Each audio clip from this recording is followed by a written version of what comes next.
आपको स्क्रीन पर एक तस्वीर दिख रहा होगा। यह तस्वीर डॉक्टर अनिरुद्ध आचार्य की तस्वीर है। ये कथावाचक है, धार्मिक जगह पर जाते हैं और धार्मिक जगहों पर जाकर कथावाचक का काम करते हैं, यानी कि लोगों को धार्मिक बातें बताते हैं और धार्मिक कहानियां सुनाते हैं। मगर डॉक्टर अनिरुद्ध आचार्य की कथा जितनी वायरल होती है उससे कहीं ज्यादा बाबा जी का मीम्स बनता है। और अगर आप सोशल मीडिया पर जाएंगे, इंटरनेट की दुनिया पर जाएंगे, तो इनके कथा से ज्यादा इनके मीम्स वायरल होते हैं और इनके कथा में जितने व्यूज आते हैं उससे कई हजार गुना इनके मीम्स वायरल होते हैं। खरीद के लाए पत्नी को? अरे पत्नी को कहाँ से ले आए खरीद के भाई? उड़ीसा से लेके आए। 80,000 में लाए हो? हाँ सर। कहाँ से?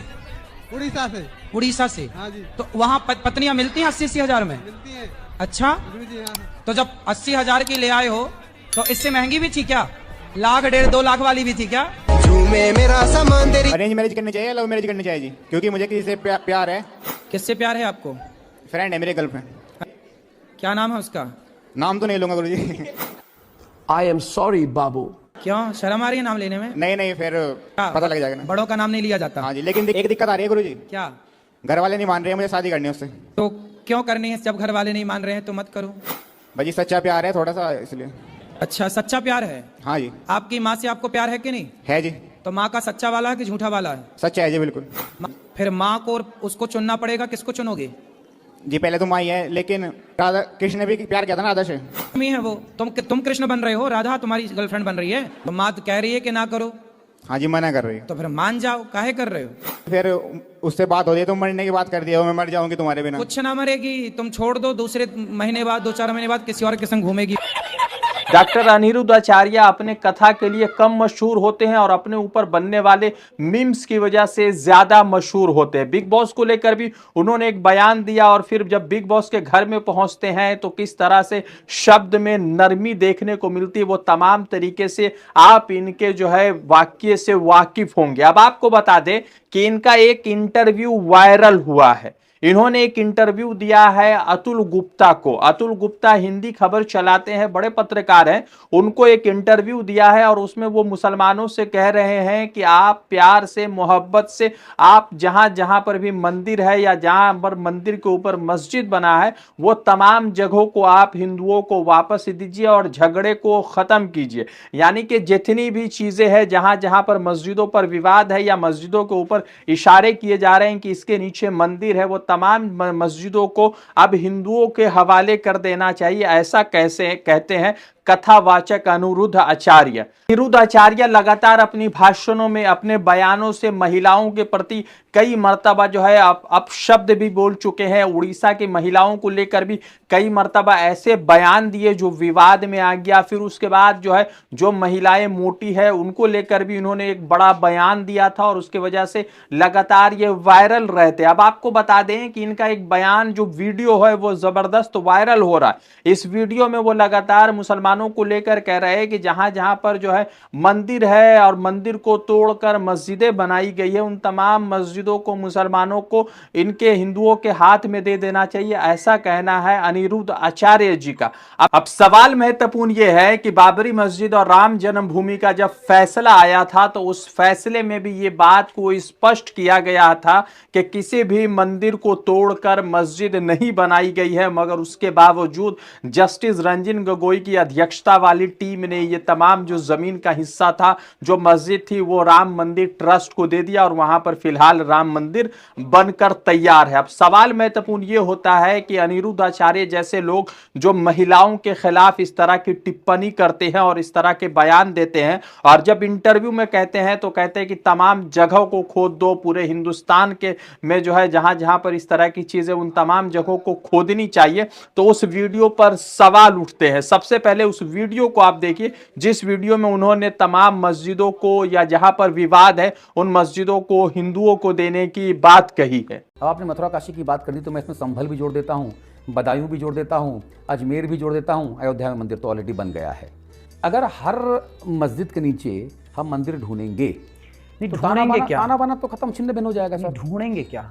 यदि मंदिर है तो ये तो उन लोगों की जिम्मेदारी है, मस्जिद वालों की, कि वो हमारे मंदिर सौंप दें। इसमें कोई विवाद नहीं है। हम थोड़ी लड़ रहे हैं आपसे। भाई आपने हमारी जमीन पे कब्जा किया है और हमें पता है कि आपने कब्जा कर लिया, तो ईमानदारी से आप दे दें, इसमें आपका बड़प्पन है। फिर आप आरोप लगाएं कि जी आप तो लड़ रहे हैं, झगड़ रहे हैं। तो लड़ाई हमने थोड़ी शुरू की है, हम तो खत्म की दिशा में जा रहे हैं कि खत्म करो लड़ाई, हमारा हमें दे दो, बात खत्म। तो सारे मस्जिदों के नीचे मंदिर हैं तो हमको चाहिए। सारे मस्जिदों के नीचे कैसे मंदिर होंगे? जहां जहां मंदिर है वो मंदिर की भूमि मंदिर को दी जाए। वो तो पूरा भारत खोद दिया जाएगा भाई साहब फिर तो खोद के देख लेने में क्या बुराई है? बुराई क्या है? लेकिन वो कहते हैं कि अजमेर शरीफ में तो हम 850 सालों से चादर चढ़ा रहे हैं, नमाज पढ़ रहे हैं। तो मैंने एक मुल्ला जी से कहा कि मैंने कहा प्रभु श्री राम तो 5000 साल पुराने थे, हैं आपने उनके मंदिर देने की तो 5 साल मुकदमा लड़ा और 8.5 साल गाना गा रहे हो, तो बेचारे चुप हो गए। सही कहा आपने। सत्य तो यही है कि ये भारत किसका है। सवाल ये है कि भारत किसका है। भारत ही सनातनियों का है, इसलिए हमारी गंगा का नाम, गंगा हमारी पुराणों में मिलता है।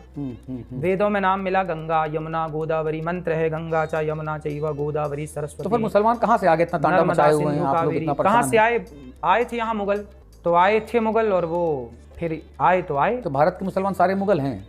तो हमारे यहाँ तो मुसलमान थे नहीं ना, हमारे यहाँ तो मुगल आए ना बाहर से। बाहर से आए और बाहर से आकर उन्होंने, औरंगजेब कहाँ से आया, इनके बाप दादे कहाँ से आए, इतिहास तो सब कुछ है ना। वो तो आक्रांता थे ना, और मंदिर तोड़ा उन्होंने। औरंगजेब ने सारे मंदिर तोड़े, लंबे समय तक शासन किया औरंगजेब ने। अब आपने वीडियो में देखा कि किस तरह से ये तमाम तरीके की चीजें चल रही है, तो दूसरी तरफ संभल में अभी भी विवाद थमने का नाम नहीं ले रहा है। संभल को लेकर जिस तरह से 2 लॉयर है, एक का नाम है हरीश शंकर जैन और विष्णु शंकर जैन। तो हरीश शंकर जैन की तरफ से कहा गया है कि ना एक मंदिर छोड़ेंगे और ना ही जमीन का 1 इंच छोड़ेंगे। तो दूसरी तरफ संभल के अंदर एक पुलिस चौकी बनाई गई है। संभल के सांसद शफीकुर रहमान बर्क को अब डर सताने लगा है, क्योंकि जिस तरह से उनके ऊपर 1,91,00,000 रुपए इलेक्ट्रिसिटी का फाइन लगा है, तो अब कई सारे भारतीय जनता पार्टी के लोगों ने सोशल मीडिया पर लिखना शुरू कर दिया है कि अब शफीकुर रहमान बर्क के घर पर बुलडोजर चल सकता है। फिलहाल सुप्रीम कोर्ट ने बुलडोजर एक्शन पर रोक लगा रखी है, मगर कई जगहों पर उत्तर प्रदेश में इस सुप्रीम कोर्ट के फैसले के बाद भी बुलडोजर चलाने की खबरें सामने आती। अब देखना यह है कि एक तरफ तो धीरेन्द्र शास्त्री मुसलमानों के खिलाफ लगातार इस तरह के विवादित बयान दे रहे थे, और अब दूसरी तरफ अनिरुद्ध आचार्य जैसे लोग, जिनका कथा कम वायरल होता है और उनका मीम्स ज्यादा बनता है, वो लोग भी मुसलमानों को लेकर इस तरह के भाव रख रहे हैं। सवाल यह है कि सुप्रीम कोर्ट ने आखिर फिलहाल तो सर्वे वगैरह पे रोक लगा रखी है, मगर ये रोक कितने दिनों तक का है, और सुप्रीम कोर्ट क्या किसी तरीके से किसी पॉलिटिकल पावर के सामने किसी तरह का कोई ऐसा फैसला ले सकती है जैसा रंजन गोगोई ने लिया है? इस पर लोग सवाल जरूर सोच रहे हैं और इसके बारे में लोगों के मन में कई तरह के सवाल पैदा हो रहे हैं। देखना यह है कि इस वीडियो ने जिस तरह से लोगों के मन में सवाल उठाए, उसको लेकर जनता क्या सोचती है, और डॉक्टर अनिरुद्ध आचार्य जो कथावाचक है उनके बयान को लेकर आप क्या सोचते हैं, बताइएगा। रजा अंसारी की रिपोर्ट। द इंडियन खबर, सच आपके सामने।